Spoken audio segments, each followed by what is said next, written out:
Damn, son, where'd you find this? It is September the 28th, 2018. Welcome to the Third Down Show. I'm your host, T. Wayne the Don.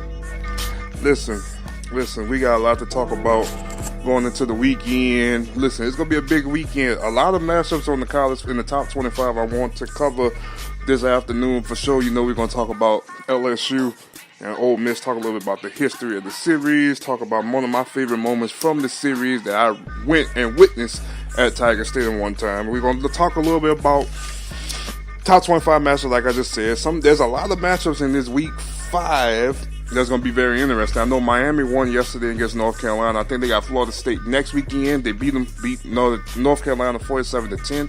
So give them some momentum going with Florida State next weekend. Talk a little bit about Thursday night yesterday. There was no defense that was played between the Rams and the Minnesota Vikings. And so Minnesota start panicking a little bit going forward, falling back in the division at 1-2-1. Then we're going to talk about the Saints, the Giants, talk a little about what I think keys to the win for the New Orleans Saints. I'm going to get into my top matchups for the weekend in the NFL. And I got also back on the college football ring, I got my upset alerts for this week as well. I had to pull out that Wayne for y'all since that Carter 5 did drop on early this morning. Y'all remember that 6 foot, 7 foot. So, on that note, let's jump right to it. LSU gonna take on Ole Miss this Saturday at home. LSU, I think, is a 10.5 point favorite to win this ball game. Kind of shaky. LSU's on a 2-game winning streak. Last year they defeated Ole Miss 40-24 as we speak. All-time series with these two teams. LSU leads the series 61-41, and there was 4 ties in the all-time series. My favorite memory have to be back on November 17, 2012. I was in the building. Odell Beckham had the punt that was heard around the world to potentially put LSU over the top to defeat Ole Miss 41-35. That really was a good game. And, I mean, when you think about the talent that LSU had on their field, they had Odell, they had Jarvis, Eric Reed, Zach Mettenberger, Jeremy Hill. They had a decent offensive line at the time. They had some talent in the backfield, man. I remember that game real clear. So, if you ask me, and I'm going to get straight to the keys to winning for this ball game in this half. First thing first, I'm not even going to worry about the first half because the first half, look like that offense plays with a lot of energy. They comes out to play. They want to come push you in the mouth. They want to punch you in the mouth, run the football wise, and give Joe Burrow good throws down the field eventually when they play action the ball. My biggest thing is second half. Can we keep the tempo going in the second half to continue to not let them back into the ball game? Remember, Louisiana Tech made it a 10-point ball game going into the fourth quarter. LSU offense went quiet. They remind me a lot what the Pelicans do. Over the years, when you watch Pelican basketball, the Pels have better second quarters. They'll finish high on the side note in the second quarters. But when it comes to the third, they don't have answers. It showed in the playoffs that was Game 4 against the Golden State Warriors. The Warriors just had more energy in the second half. They had the same energy they had in the first half to the second half. And that just outplayed New Orleans. The lead went from, I think they had like a 5-point lead at half, and it jumped to 25 that quick. Because that's how much energy they play. They play with a constant energy. Even when they up by 5, they know they could jump it up to 20 real quick. LSU don't come out with the same energy in the second half. After that first quarter, second quarter, they start to turn down a little bit. In third quarter, they really turn it down. They almost completely off. And they like to play in the fourth quarter to come in and have these successful runs to try to put them back in situations to win the ball game, which that's fine. If you ask me, this can't happen this ball game. I think Ole Miss is, now granted, I know Ole Miss got beat to a pulp by Alabama this past week, but listen, at the end of the day, this is an SEC opponent. This is an opponent I really expect. I kind of got LSU on the upset alert. I think they could be upsetted if they don't come to play in the second half. I like what Ole Miss do on offense with Jordan T. I'm gonna call that boy Jordan T. I don't want to say that boy's name wrong. I'm gonna call that boy Jordan T. That's gonna be his name today, guys. It will be Jordan T. Now Jordan himself threw for 80 for 25, 1,359 passing yards on the season, 10 TDs, 3 interceptions. Joe Burrow just have 3 touchdowns on the year. So he's just being a game manager right now. When LSU going to let this boy really let it rip? When's going to be his rip game? That's what I think, as a fan, what I want to see. Like Nick Brissett, 83 carries and almost at 100 carries on the year, 409 and 5 touchdowns. I mean, so we know they're going to lean heavy on Nick Brissett. They're going to lean heavy on Edwards. So I don't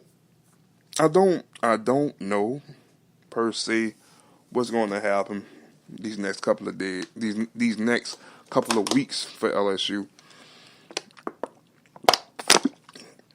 If you know, because let me tell you something, a game like this give you momentum. I know Ole Miss is not ranked, but a game like this give you momentum. You got to go to Florida next week. That's going to be a tough one, regardless of what Florida record is. They're going to come out. They won't want to play you.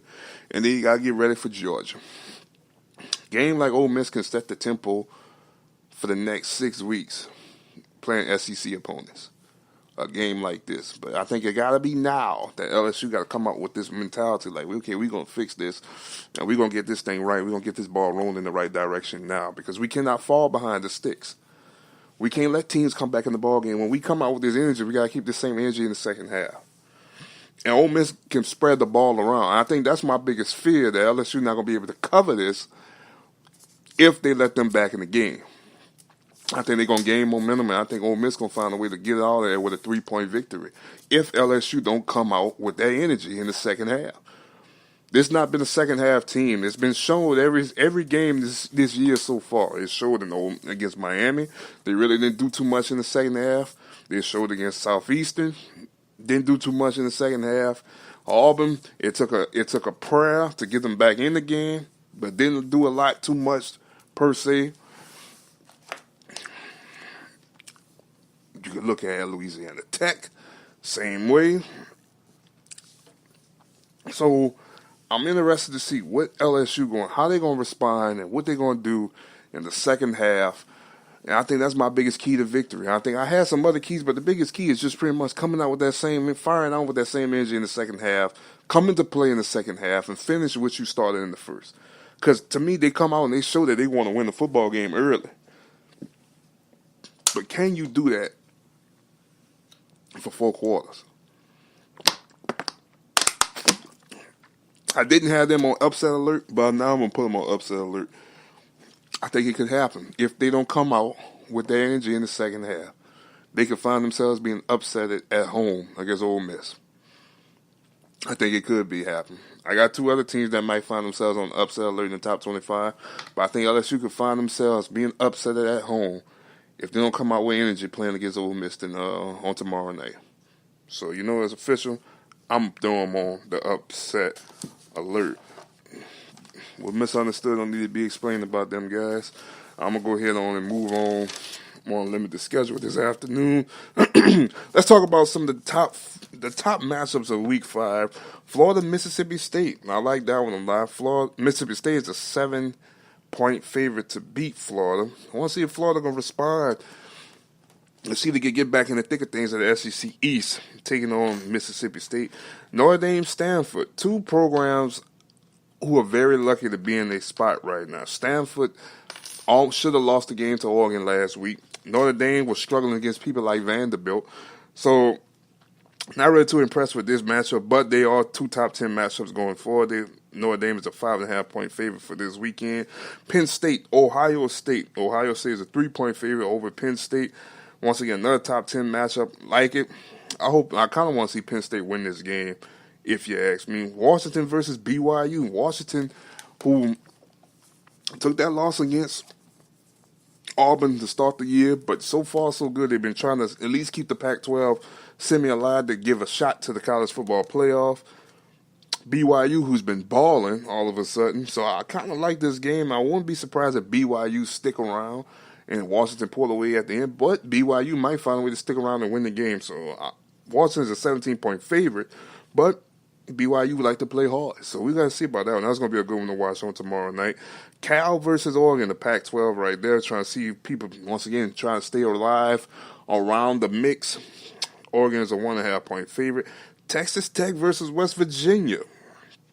Kind of like the school, Texas Tech. After losing to Ole Miss week 1, they trying to find themselves back in the mix as well. In the Big 12, West Virginia is a 3.5-point favorite. And Clemson and Syracuse, the battlers of the 4-0s. Now, remember last year, Clemson did lose to Syracuse. I want to see if Syracuse can find a way to keep this magic going and put themselves in the mix of things in the big picture of college football. My 2 upset alert teams. I got 2 upset alert teams. I'm going to talk about them right quick. Oklahoma and Baylor. Now, Baylor's 3-1. So they're not no pushovers. I wouldn't be surprised if Oklahoma, and this might be the time when Oklahoma drop a game when they know they shouldn't drop a game. This might be the one right here.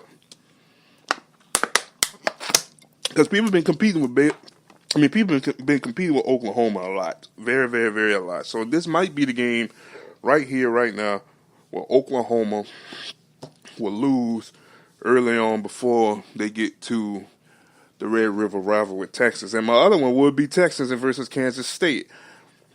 Texas is an 8.5-point favorite. How much longer is Texas really talk, or they cheap? And to me, I'm in the middle right now. They can really be like, okay, they all about that talk, they about that action, but right now they might be a little cheap. They might not be worth nothing right now. So I don't really know what to get from Texas. Once again, a Kansas State game, I could see them potentially losing. So these are my 2 upset alert, and I'll throw LSU in the mix as well. My 3 upset alert teams that might find themselves losing this weekend going into week 6 of next week. It's crazy. We just started the season, and we going to potentially be looking at game number 6 already. That's crazy, right? Time waits for no man, no boy, or girl. No man or boy or girl. Last night, let's go on to it. Last night, there was a football game that was playing in the National Football League. 38-31 was the final score. The Rams did defeat the Minnesota Vikings. And first thing first, there was no defense that was played. It looked like they were just having a shootout. One thing that Troy Aikman and Joe Buck said that I've been preaching for the longest is, who would be the next rival of the NFL? And there was always Manning versus Brady. And I think sooner than later, it's going to be Wentz versus Goff. Because what Goff did with a 5-touchdown performance, and when Carson Wentz he's back, but when he do come back to his full potential, this can really be the new rival of the NFL.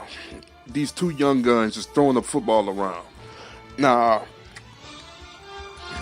I'm a big fan of this because I think this potentially is going to be what we're going to be looking for as fantasy players and fantasy gurus. These 2 young men are going to carry the league soon. When Brady retired, when Breeze retired, when Rodgers is gone, Matt Ryan and all them guys is gone, these are the 2 guys that's going to carry the league. And then you start throwing in people like Derek Carr, he can get the team healthy and get winning again.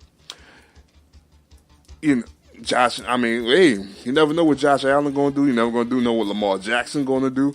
But I think these are going to be the guys that's going to carry the teams, the torch, the 2 guys, the 1 and 2 guys, Wentz and Goff, if you ask me. So let's talk about this game yesterday. Now, first thing first, I want to talk about Minnesota. I find when it comes to playoff teams, this is a team that cannot win games. And you could be like, well, they only played 1 playoff team. You're wrong. They played the Buffalo Bills this past weekend. I don't care. I don't care. A playoff team is a playoff team. You was a playoff team last year, so technically, until the next series of playoffs come around, you're no longer a playoff team. That was a playoff team last year. They did not beat the Bills. They did not. They did not beat Minnesota Vikings, and now they gotta go play the world champions next week. I don't like what the stage of the Minnesota Vikings are at right now. For the simple fact of the matter is that I think that the Vikes are in a spot where they have to get better real quick, and I don't think they got the answers to get better right now.